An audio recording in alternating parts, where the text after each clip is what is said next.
Hello everyone. Today we're going to be continuing, excuse me for being out of breath, by creating our tests for our new post form.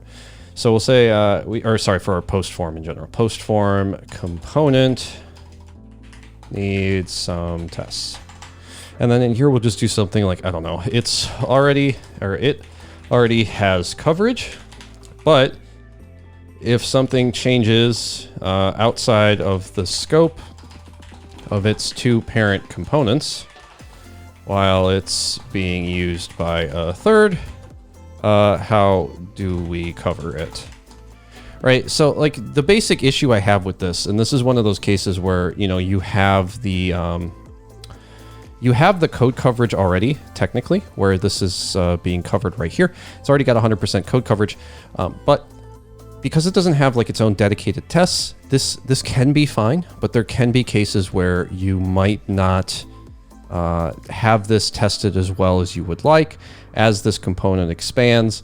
If it's used in other cases, maybe you extract it out into a different application because you just really like this super ugly post form that we have wherever it is. You want to put it into your new app. It doesn't come with the tests from the post edit form and the new post form. So in those cases, sometimes I do just like to write some dedicated tests for it. So we're going to be doing that here. So we're just going to come in. We do need to actually check out this branch real quick. So we'll say create branch, copy this, and then we can just paste this in, fetch it, do all that stuff. So let's do a npm run coverage real quick just to make sure. And then while that's running, we'll do a new file. We'll say this is the post form.test.jsx file. And then we'll just go ahead and we'll do these real quick. It's not a super big deal. It is kind of a waste of time in a lot of cases to do this, but sometimes wasting that time is kind of worth it. So let's come in here and let's say, all right, we got to do a couple things. We want to handle our renders and our fire events. So we're going to go ahead and grab those. We do also need to import our post form. We don't necessarily need to mock anything here, so that's fine. Or sorry, we don't need to mock like our services or anything. Let's just go ahead and let's describe this. And then in here, we can just go ahead and do whatever we need to. So let's start by saying it should renders default inputs when no post prop is passed. Because this is like that case where, you know, we have like our null post. So like post is null by default for the instance when a new post is being created, right? So then we have to handle this. How do we want to handle this? Well, we can come in here and we can say whatever GitHub Copilot is doing here, get labeled by text, render the post form, and expect the title to be in the document, the body to be in the document. That's one way to handle this. So we can do this. There's other ways, like the GitHub Copilot previously suggested something like this, where you do a mock submit for the just function. You say get labeled by text from a render function that has the post form on submit with a mock submit, header text, and button text right here, which could be a better way of doing it, just because you're actually, you know, passing in all of these options. But in the case where we don't pass anything in, this might also be nice. So let's go ahead and let's just run this and see if this test even passes in its current form.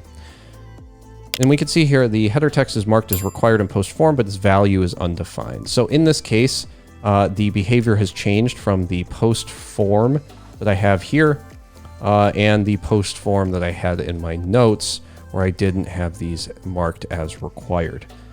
So this is where you might want to change these. Now, I would argue the header text, which is the thing that goes at the top here, is probably going to be required. So let's go ahead and let's deal with that. So we want to say something like, I don't know, because header text is required, we can't render the component without it. So let's come in here, and instead of doing this render for the render post form, we'll do the header text as well. So say this is for a new post, so let's go ahead and let's run this. Now, of course, we're going to run this. We're going to run into the same issue, right? The prop on submit is marked as required. So now we have to deal with creating this on submit for our post form. So to do that, we can, of course, just come in here and say, well, I want to mock a submit. So I'll say mock submit, jest.function, and then we can pass this in up here to our post form as well. So we can grab this mock submit. We can say on submit, that's what we're looking for, right? On submit, yep, is equal to, and then we can just pass in our mock submit. We can go ahead and we can run this again, and that'll of course not work as well because we need the button type, right? So, or sorry, the button text. So we'll say const button text is equal to, and then just the word, the word submit, right? So we'll come in here, we'll say button text is equal to button text. But let's go ahead and let's actually grab this and let's put this up here. Now, there are other ways of handling this, of course. You can just pass in an entire object as opposed to doing it like this, but I think for the sake of this video, it's probably better to just be pretty explicit with what we're passing in. And now we can see these things are working just fine. So what I would now suggest is in each of the tests, we're probably going to have to do our mock submits here. So what I'm going to do is I'm going to come into, first of all, the post edit form test. I'm going to comment this entire test out. And then I'm going to come into the new post form test and I'm going to comment this entire test out. We're going to come over here. We're going to run the npm run coverage real quick. And we can see here in our post form, we have 50% coverage with 25% of functions and 50% of lines being covered. We're missing lines 17 through 41. So let's come into our post form. And in our post form, if we scroll up, 17 to 41 is going to be pretty much all of this stuff right here in our return, right? So let's go ahead and let's actually deal with this. Let's come over to our post form test again, and let's continue with what we were doing. So we have this test. This test seems to be working just fine, which is for just rendering it when no post is passed. So let's do the opposite, right? It renders when a post does have data that's passed. And we're just going to go ahead and we're going to skip through a lot of this. We'll say this needs to have a mock post with a title and a body. We can go ahead and close that. We can then do our mock submit, our button text, and our label for a post form for our button text, our header text, or on submit. And we actually want to pass in the post this time. We can go ahead and close that. That takes care of our render. And then we can come down here and we can expect these things to be in our document body, right? And then we can also expect the values to be there. And then we can go ahead and close this. Now, again, not usually a fan of having multiple expects or assertions in the same test, but in this case, I think this is fine. So let's go ahead. We had 17 to 41 uncovered here with 25 and 50 respectively. Or I guess I should say irrespectively because 50 came first. And here we have 50, 25, 50 with 17 to 41 still being untested, which means this test kind of isn't really doing anything extra, but it is kind of testing functionality that we were already testing with our post edit form. So in that case, I think it's fine to have this be duplicated because we're testing both the cases where we have a null and where we don't have a null. So let's just leave this test alone and let's come over to, I guess, whatever the next step would be here. In this case, I want to do a test where it says something like it updates the input value on change, which means we're going to have to do a couple of things where we have like a mock submit again.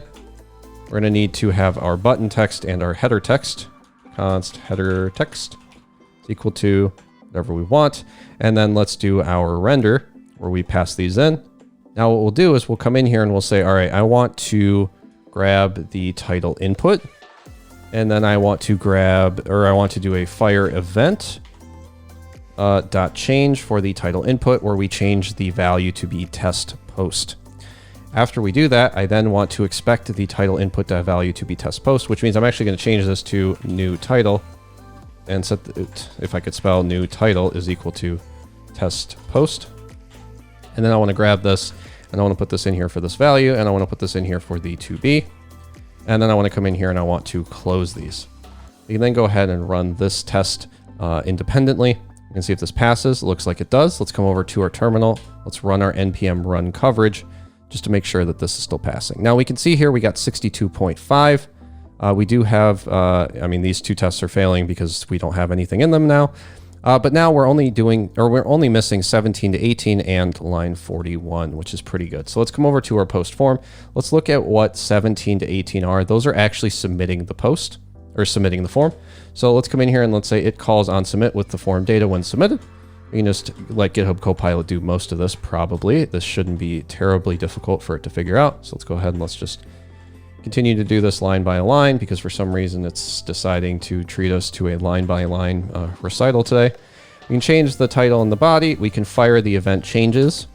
And then after these are done, we do want to do an await with a act, and then we want to fire the get roll. And then we can say expect mock button submit to have been called, just like this. And then we can go ahead and close these. We do also need to close this as well. Save this because this does need to be an async.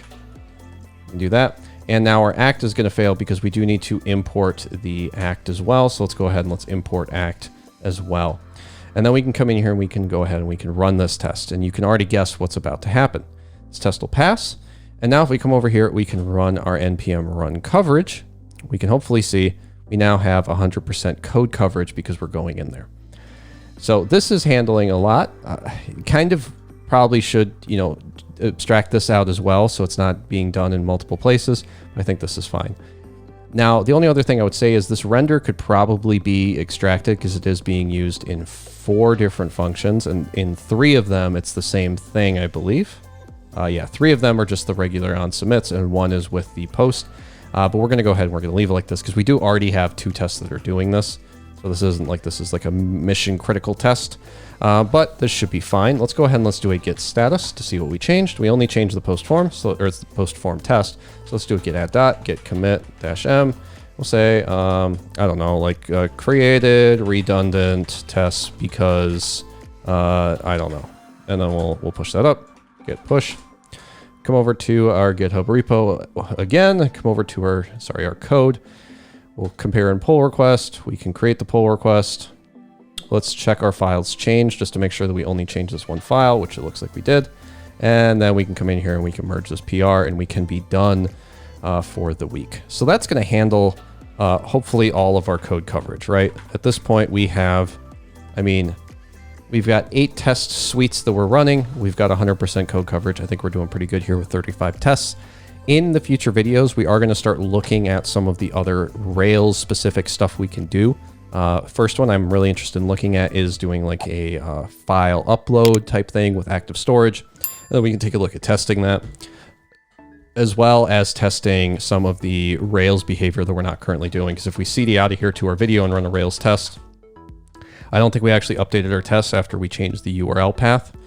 So this should actually be like API v1 post URL instead of just post URL. So there's other stuff we can do there. But for now, this is going to do it. Thank you so much for watching, and hopefully I will continue to see you in the following videos.